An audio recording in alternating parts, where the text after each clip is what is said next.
नमस्कार दोस्तों, स्वागत है आपका मंत्रा क्लासेस में। दोस्तों, आज के इस वीडियो में हम भारत के राष्ट्रीय प्रतीकों, चिन्हों, राष्ट्रगीत, राष्ट्रगान, राष्ट्रीय पशु, पक्षी, पुष्प आदि पर चर्चा करेंगे और इनकी विशेषताएं जानेंगे कि आखिर क्यों इन सभी को राष्ट्रीय दर्जे के रूप में अपनाया गया है। तो चलिए इसी के साथ वीडियो को स्टार्ट करते हैं। दोस्तों, वीडियो को लास्ट तक देखा करिए, छोटी से छोटी इन्फॉर्मेशन आपके बहुत काम आ सकती है। तो चलिए इसी के साथ वीडियो को स्टार्ट करते हैं। तो चलिए सबसे पहले राष्ट्रीय ध्वज को देखते हैं। तो 22 जुलाई 1947 ईस्वी को तिरंगा राष्ट्रीय ध्वज के रूप में अपनाया गया। इसमें 3 पट्टियां हैं जिनकी लंबाई और चौड़ाई समान है, जिसमें से एक पट्टी का रंग भगवा है यानी केसरिया, दूसरी का सफ़ेद, तीसरी का हरा। दोस्तों, इन रंगों की क्या विशेषताएं हैं तो चलिए उनको देखते हैं। तो सबसे पहले भगवा। भगवा मतलब केसरिया। केसरिया रंग की विशेषता है त्याग, ये भारत के त्याग का प्रमाण देती है। वहीं सफ़ेद ये अमन और शांति को परिभाषित करती है। और हरा रंग की अगर बात करें तो यह समृद्धि का प्रतीक है।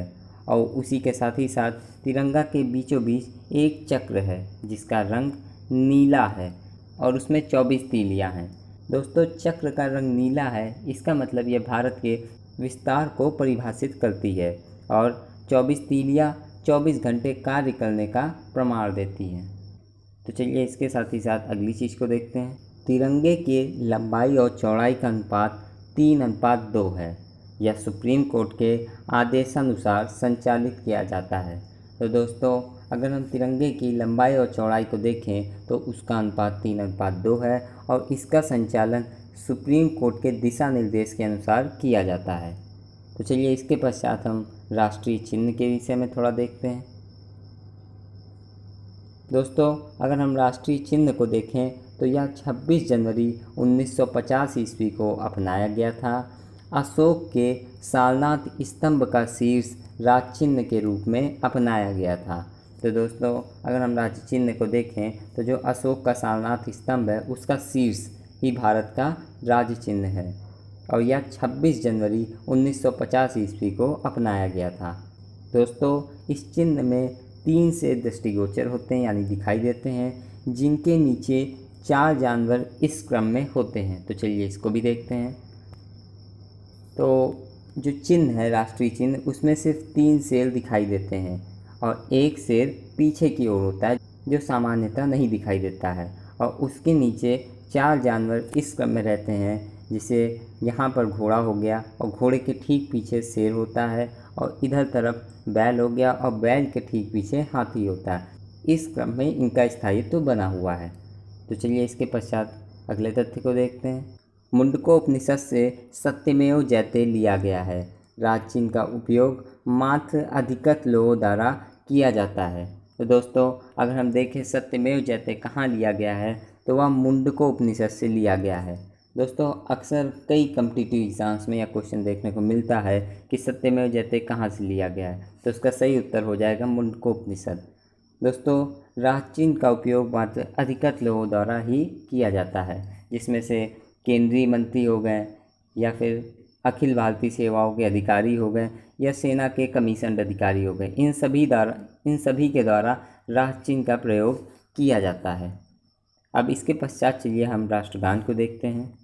तो राष्ट्रगान के विषय में अगर हम देखें तो यह रविंद्रनाथ टैगोर द्वारा लिखा गया था और इसे सबसे पहले 27 दिसंबर 1911 ईस्वी में कलकत्ता कांग्रेस में गाया गया था। दोस्तों, यह रविंद्रनाथ टैगोर द्वारा लिखा गया था, जिन्होंने बांग्लादेश के राष्ट्रगान की भी रचना की थी। दोस्तों, आपको पता होगा बांग्लादेश का राष्ट्रगान आमार सोनार बंगला है, जो कि बंगाल विभाजन के समय लिखा गया था। तो इसे राष्ट्रीय स्तर पर काफ़ी लोकप्रियता प्राप्त हुई थी, जिसके पश्चात बांग्लादेश ने इसे अपना राष्ट्रगान के रूप में अपना लिया। 24 जनवरी 1950 ईस्वी को इसे राष्ट्रगान के रूप में अपनाया गया। तो भारत का राष्ट्रगान 24 जनवरी 1950 ईस्वी को अपनाया गया और इसकी धुन थी वह सेना द्वारा तैयार की गई थी। सेना ने इसकी धुन खुद तैयार की थी। इसके पश्चात इसकी गायन अवधि कुल 52 सेकंड है, लेकिन इसका संक्षिप्त संस्करण मात्र 20 सेकंड में गाया जाता है। दोस्तों गायन अवधि 52 सेकंड है और संक्षिप्त संस्करण 20 सेकंड है। इसका अर्थ ये है कि अगर हम शब्दों सहित गाएं तो यह 52 सेकंड लेगा, लेकिन अगर हम सिर्फ धुन के तौर पर गाएं तो इसमें 20 सेकंड लगेंगे। तो यही अंतर है संक्षिप्त संस्करण और वास्तविक संस्करण में। तो चलिए इसके पश्चात हम राष्ट्रगीत को देखते हैं। वंदे मातरम भारत के राष्ट्रगीत के रूप में अपनाया गया था और यह बंकिम चंद्र चटर्जी द्वारा लिखा गया है। दोस्तों कालांतर में आनंद मठ नामक उपन्यास में इसे शामिल कर लिया गया। तो दोस्तों वंदे मातरम की रचना पहले हो चुकी थी, लेकिन बाद में आनंद मठ नामक रचना जो कि बंकिम चंद्र चटर्जी द्वारा की गई है, यह उसमें शामिल कर दिया गया। और 1905 के बंग भंग आंदोलन के समय इस राष्ट्रीय स्तर पर भी लोकप्रियता मिली। दोस्तों पन्नालाल घोष द्वारा इसकी धुन तैयार की गई थी और इसकी गायन अवधि कुल 65 सेकंड है। तो दोस्तों इसकी जो धुन है वह पन्नालाल घोष ने तैयार की थी और इसकी गायन अवधि कुल 65 सेकंड है। दोस्तों 1896 ईस्वी के कलकत्ता कांग्रेस में सर्वप्रथम बंकिम चंद्र चटर्जी ने इसे प्रस्तुत किया। तो दोस्तों इस कांग्रेस की अध्यक्षता रहीमतुल्लाह सयानी कर रहे थे। दोस्तों इस कांग्रेस की अध्यक्षता रहीमतुल्लाह सयानी द्वारा की जा रही थी। तो इसी कांग्रेस में सर्वप्रथम बंकिम चंद्र चटर्जी ने इसे प्रस्तुत किया और 1905 के बंग भंग आंदोलन के दौरान इसे राष्ट्रीय स्तर पर लोकप्रियता प्राप्त हुई।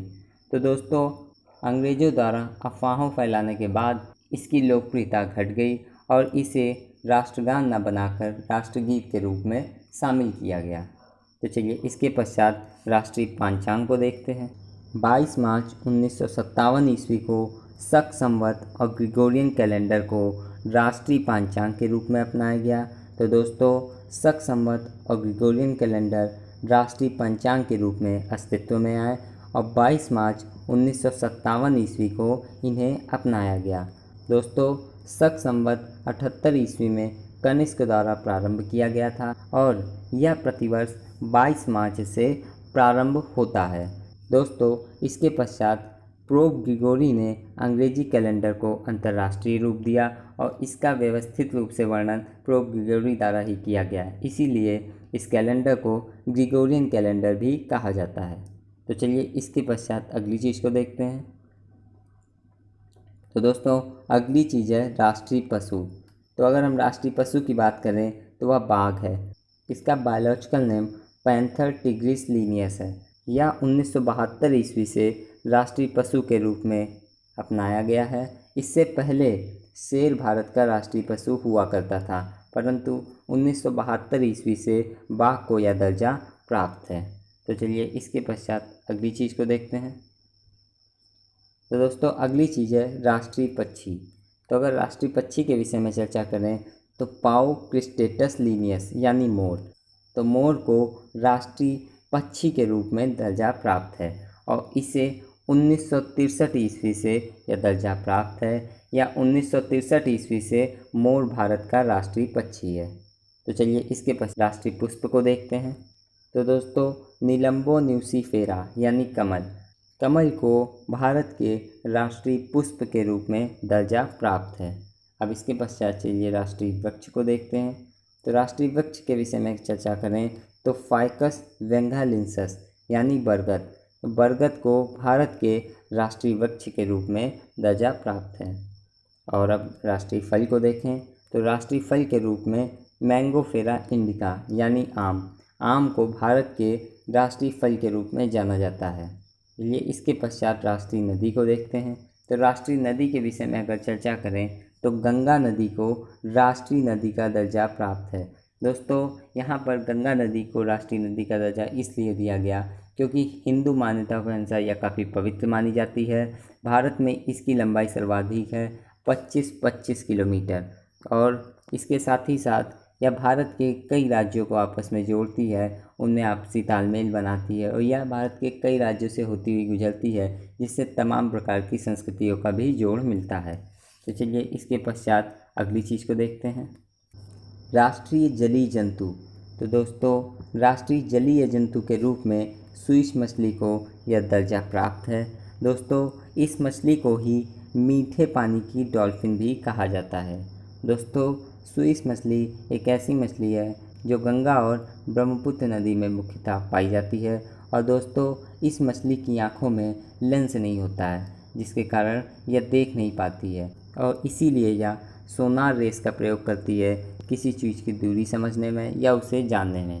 तो स्विस मछली को ही भारत के राष्ट्रीय जलीय जंतु के रूप में दर्जा प्राप्त है। तो चलिए इसके पश्चात राष्ट्रीय धरोहर पशु को देखते हैं। तो राष्ट्रीय धरोहर पशु की अगर बात करें तो वह हाथी है। हाथी को ही राष्ट्रीय धरोहर पशु या राष्ट्रीय विरासत पशु के रूप में भारत में राष्ट्रीय दर्जा प्राप्त है। तो दोस्तों, हमने भारत के राष्ट्रीय प्रतीकों, चिन्हों, राष्ट्रगीत, राष्ट्रगान या राष्ट्रीय पशु पक्षी आदि पर चर्चा कर ली है और इनसे जुड़े सभी तथ्य जान लिए कि इनकी क्या विशेषता है जिसके कारण इन्हें भारत का राष्ट्रीय पशु बनाया गया है, राष्ट्रीय पक्षी या पुष्प आदि बनाया गया है। तो इन सभी से जुड़ी हुई सारी जानकारी हमने ले ली। तो दोस्तों, अब इन सभी प्रतीकों, चिन्हों की आदर या फिर इनके सम्मान की बात आती है तो उसके लिए 1971 ईस्वी में एक एक्ट आया जिसे prevention of insult to national honour act के रूप में जाना जाता है। दोस्तों, इस एक्ट के तहत भारत के किसी राष्ट्रीय प्रतीक, किसी राष्ट्रीय चिन्ह या राष्ट्रगान, राष्ट्र पशु, पक्षी, पुष्प आदि पर कोई असंगत टिप्पणी होती है तो वह उसका निवारण इस एक्ट के तहत किया जाता है और उससे जुड़ी समस्त गतिविधियां इसके तहत संचालित की जाती हैं। तो दोस्तों, अगर कोई भारत के राष्ट्रीय प्रतीकों, चिन्हों का अपमान करता है तो इस एक्ट के तहत उसे सज़ा दी जाती है। तो दोस्तों, भारत के राष्ट्रीय चिन्ह, राष्ट्रीय प्रतीक, राष्ट्रगान, राष्ट्रगीत आदि से जुड़े हुए हमने सारे तथ्य देख लिए और एग्ज़ाम पॉइंट ऑफ व्यू से जो ज़रूरी है उन सभी पर हमने अध्ययन भी कर लिया। दोस्तों, इसके पश्चात मेरा एक प्रयास रहेगा कि मैं एक टेस्ट वीडियो लेके आऊँ जिससे आपकी तैयारी और भी मजबूत हो पाएगी। तो दोस्तों, अगर आपको वीडियो से जुड़ा कोई डाउट रहता है तो आप कमेंट में उसका क्वेश्चन पूछ सकते हैं। मैं जल्द से जल्द उसका उत्तर देने की कोशिश करूँगा। तो दोस्तों, चलिए इसी के साथ वीडियो को समाप्त करते हैं। अगर आपको मेरे द्वारा दी गई जानकारी अगर आपको अच्छी लगती है तो आप वीडियो को लाइक कर सकते हैं, शेयर कर सकते हैं और साथ ही साथ चैनल को सब्सक्राइब कर सकते हैं। धन्यवाद दोस्तों।